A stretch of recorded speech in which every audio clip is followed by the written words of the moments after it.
Hey Bubbles, what are you doing? I have to rewrite my English paper, Snoop. My teacher has already taken off 20 points, so the highest grade I can get is a B. Not cool Bubbles, not cool. I suspect that your teacher is a member of a terrorist cell, an anarchist, or maybe even a Tea Party conservative. We should go on strike, or have a sit-in. On second thought, let's sign a petition and refuse to learn anything until the situation is corrected. If we all fail on purpose, everyone will understand that we have bad teachers, and we will be more successful in college and career. Be easy, Snoop. The teacher is kinda right.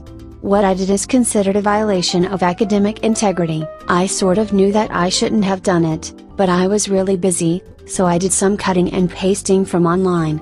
She really could give me a 0, because I didn't put quotes around the copy part. But since I did cite the sources, she is letting me do it over. This changes everything, Bubbles. You deserve to be suspended or expelled. Now you'll never go to college, and you'll wind up working in a call center in a developing nation. Bubbles, I am not sure we can be friends anymore if you don't understand and respect the concept of academic integrity. Yo Snoop, my home skillet, it's not that big a deal. I wrote a lot of the paper myself. And no one really even understands what they mean by academic integrity. Booty cheddar Bubbles. You really don't know what academic integrity means? Listen, it's this simple. Integrity, according to the dictionary, means firm adherence to a code of moral values, so academic integrity just means being completely honest in your work. Whatever is supposed to be yours, has to be completely yours. You also can't lie, or misrepresent any information, and you can't share things that belong to other people without their permission. But Snoop, I did the work myself. I read the material, and I analyzed the arguments. I just don't understand why I'm allowed to write someone else's ideas if I cite that person, but if I don't put it in quotes, I have to use different words.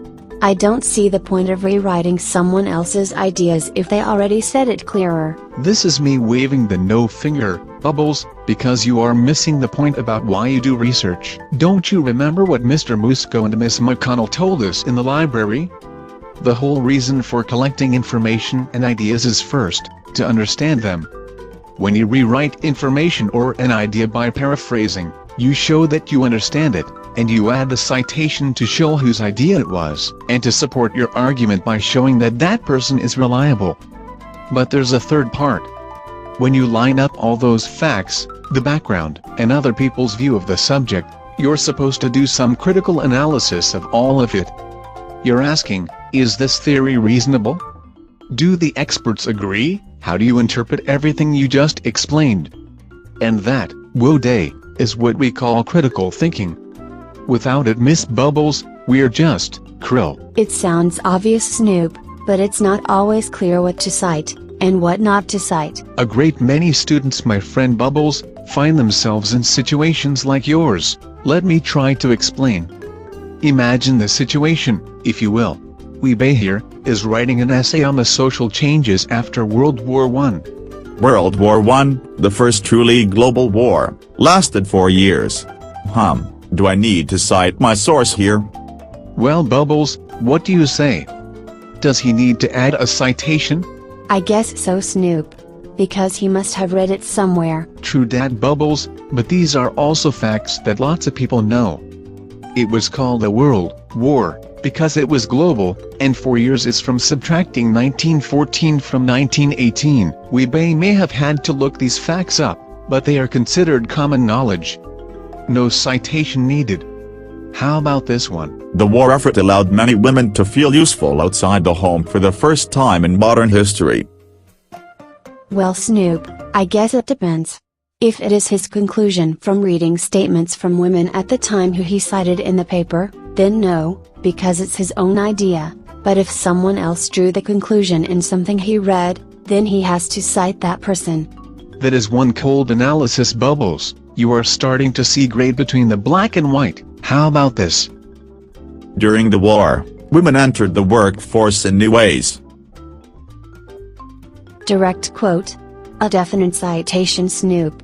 And with quotation marks around it. Right again, Bubbles, but there's a problem. Why the fizzle would we bother to quote this? You only copy direct quotes when something is so outstandingly brilliant that a paraphrase can't do it justice. This quote is boring, pale, uninteresting. To me, Weebay may know when to cite, but doesn't know when it's worth using a direct quote. I see what you mean, Snoop. The quote hizzle is shizzle. Better to parafizzle. Your understanding grows bubbles. It's all a matter of knowing the ledge. Let's change it up a little and look at something that confuses students. When to collaborate or not. Consider my girl Kima, doing her homework. Hey Stringer, I'm working on our calculus problem set. Wanna work on it together? Sorry Kima, I can't do it. It's cheating, and I don't want to risk my grade. Stringer, how can people working together be cheating? Working is good. People get paid for working. Simple Kima. We are being graded individually on solving the problems, so if we work together the results are not mine or yours, but we are each turning them in as if they were. Stringer, you are cold, nothing but cold. I guess it's why I love you. Wow, Snoop, you are opening my eyes. I never thought of it like that before, but what if it is all your own work, and you just use it for another class? Like this essay I wrote for English, that I am turning in for humanities. That's alright, isn't it? Don't get it twisted, Bubbles.